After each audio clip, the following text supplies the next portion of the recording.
উদউ ইলা সাবিলি রাব্বিকা বিল হিকমাতি ওয়াল মাউইযাতিল হাসানা ওয়াজাদিলহুম বিল্লাতী হিয়া আহসান।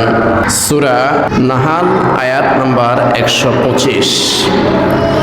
আল্লাহ রাব্বুল আলামিন বলেন, উদউ ইলা সাবিলি রাব্বিকা, হে আমার বান্দারা, তোমরা মানুষকে আল্লাহর পথে ডাকো, তোমার রবের পথে ডাকো, বিল হিকমাতে, হিকমতের সহিত, ওয়াল মাউইযাতিল হাসানা, এবং উত্তম, সুন্দর এবং সৌহার্দ্যপূর্ণ ব্যবহার দিয়ে মানুষকে আল্লাহর পথে ডাকো। তো এই আয়াতে কারিমের মধ্যে হাদি ইলাল্লাহ, আল্লাহর পথে আহ্বানকারীদের দুইটি গুণ